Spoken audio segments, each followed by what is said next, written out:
Willkommen! My name is Sean Huggins. I'm an American living in Germany, and on this channel, I'm looking to learn all about life in Germany and Europe in general through watching silly videos and stuff on the internet with you guys. So, if you enjoy, consider subscribing. We got new videos every single day. And today's comment of the day comes from Laurelin88.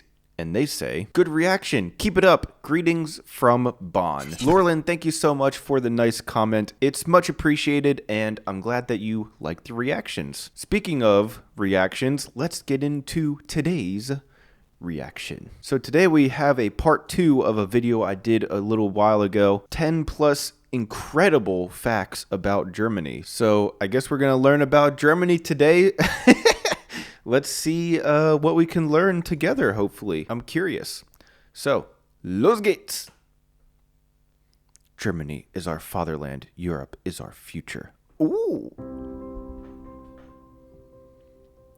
Wow.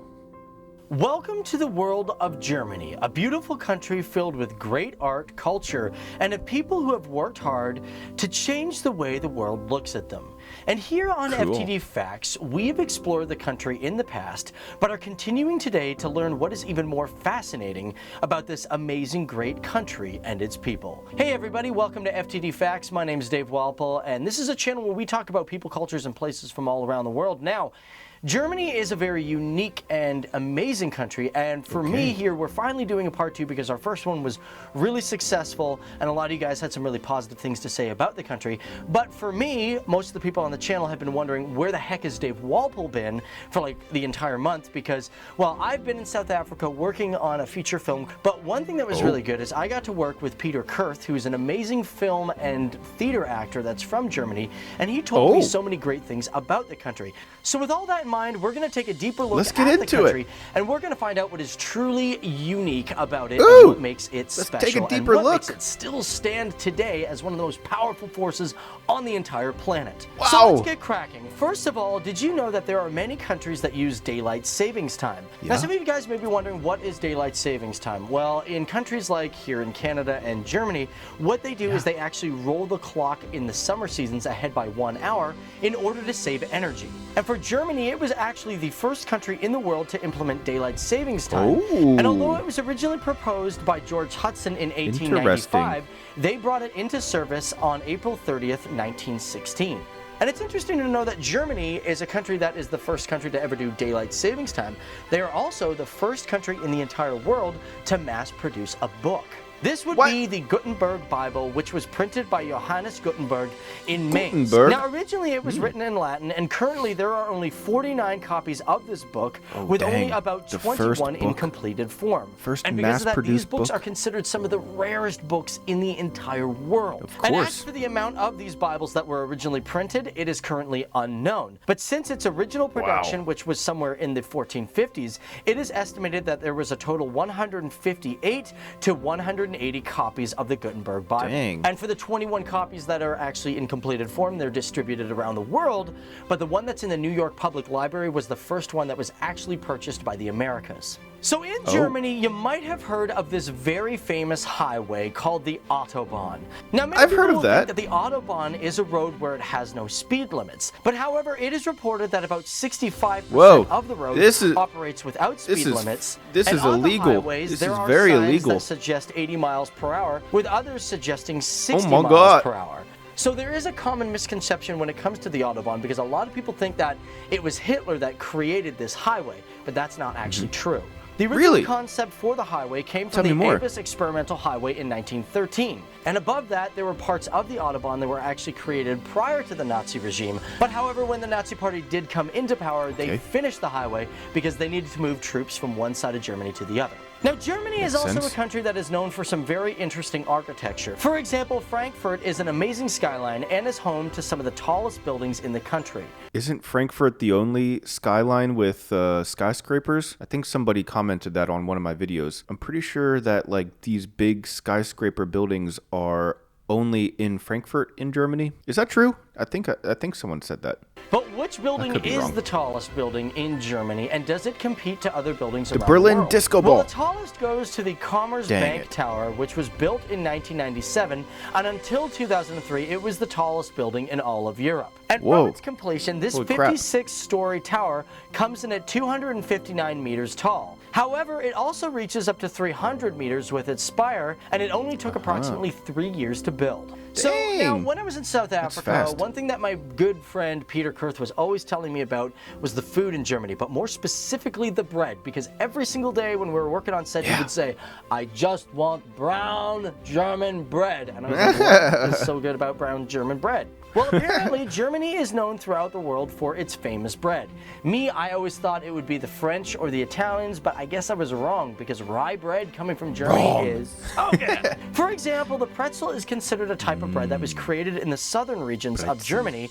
And as for the rest, well, Germany has over 600 at least different types of official breads. And if we go Wow, into 600 pastries, that breads. is astronomically out there, because they have over 1,200 different types of pastries Oh my that are God. officially from Germany. And guys, I'm not gonna lie, for the next couple of facts, I'm gonna be talking about food. So listen, if you want, you could pause Not a good time for me to be hungry, it would seem. this video right now, go get a beer and go get some food, because I guarantee you at the end of this video, you're gonna be absolutely hungry. So Already go do that hungry. now and then come back. So jumping back to breads, one of the most popular, as I mentioned earlier, is rye bread. As a Okay. matter of fact, rye bread has a very particular type called pumpernickel. And for heard of pumpernickel, it. it is commonly agreed that it originated in the Westphalia region of Germany and was first referenced in Ooh, that looks print good. in 1450. But pumpernickel, so why is it a fantastic bread and why is it a very good bread? I don't know. Well, one thing to know about the Germans is that these guys are purists. And I'm not talking about purists maybe emotionally and spiritually, but when it comes to their food and their drink, they love everything as clean as it possibly can be. Because, Okay. for example, pumpernickel does not contain any food coloring, and in order for it to get its brown, unique look, it has to bake for approximately 16 to 24 hours in low temperatures. 24 hours for Dang. bread? No wonder why my buddy That's Peter Kurth was crazy. like just crazy about bread. Man, I gotta get some authentic German bread in me. So let's move along and talk about one of Germany's greatest dishes, and that is schnitzel. So yeah, okay, a lot of you Germans out there who are probably watching this video, they're like, yeah, we know everything about schnitzel. We know all the stuff, so we can just skip this, Dave. We know, Yeah, we know what we we're could talking skip about. it. Well, if we're gonna dive a little deeper into the food, first of all, Oh, schnitzel is never so mind. famous that it actually has its own national day in Germany, which is September What? 9th. But as for Wiener know Schnitzel, that. it appeared actually in the 19th century, firstly being mentioned in a that looks so cookbook good. in 1831. Now, okay, we've My mouth talked is about watering. two really big dishes in Germany, but we have just scratched the surface of food, because now we got to talk about beer, because, oh yeah, I love this stuff, and I Gotta hope talk you guys about do beer. too. As a matter of fact, when it comes to Europe, Germany sits in the beer belt, which is a location where countries Okay. drink more beer than any other liquid. Now, when you're in Germany, one thing that you need to know is that when Wait you're a minute. ordering Did I hear that correctly? People in Germany drink more beer than any other liquid? More beer than coffee? More beer than tea? More beer than water? Germans drink more beer than water? What? That's insane. a beer, you don't say, Guys can I are get one crazy. beer? You're not supposed to use your finger to actually order a beer. You're actually supposed to use your thumb. So if you want to order one beer, you say, un Bier. Well, you don't have to say un Bier, but that is the proper way to say a beer. And then you'd have to say Danke. And another thing, did you know that there are Okay. German purity laws when it comes to alcohol? As a matter of fact, I actually didn't find this out until I was in South Africa and I saw some German beers, but there is a thing called the Reinheitsgebot purity law. Now, this was a law that dates back to the 1500s, and it ensured price protection of alcohol and for things like wheat and rye. And today, it's commonly thought Interesting. that it is a staple or stamp that says that there are no preservatives or additives in the alcohol that you are buying.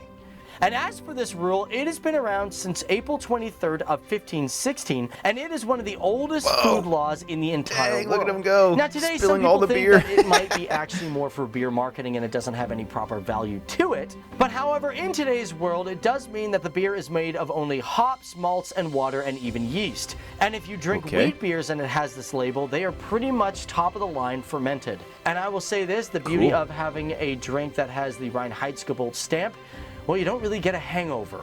At least not what I found out. So that's a positive thing right there. And on top of that, when it comes to your angled pint I don't think that glass, has anything to do with it. It actually originated in Germany. With its narrow bottom and wider top, this is called a Weissenglas, which is properly used for serving Weizenbier, which is classified as wheat beers. Whoa, now, I never saw someone pour a beer like that. That's cool. Slightly bigger than your traditional pint glass, being able to hold 500 milliliters of alcohol. I gotta try that. But of course, in Germany, they also have beer steins. Now, how did these evolve? Well, beer steins did originate in many places in Europe, but it is common belief that in Germany, the beer steins that have the lids on top of them originated within the country during the Black Plague to keep diseased flies out of a drink. And in today's world, there is a town called Kennerbackerland, which is considered stein capital of the world, as their potters are known for making the best quality and the most steins in the entire country. Dang. And on top of that, it is famous for being the home of the original producers of steins. But either way, guys, that is us taking another look at Germany. Wow. Interesting indeed. I like these random fact videos because I feel like I always learn something, no matter how many of them I actually watch. But I am curious though if like these are actually facts, because I feel like a lot of the times on these facts videos I see comments that are like, oh, well, actually that was wrong that the person said, or that wasn't totally correct, or they forgot about this. So I don't know what to think with these facts videos sometimes. But I guess that's what I got you guys for, the experts. Let me know down in the comments below, how did this video do? Did they forget any facts? Did they get any of these facts incorrect? Let me know in the comments. At any rate though, that's all the time that I have for today. If you enjoyed, consider subscribing. We got new videos every single day. Check the links down in the description for all of my other social media, including my vlog channel. Thank you guys so much for being here, and as always, I'll see you guys tomorrow. Peace.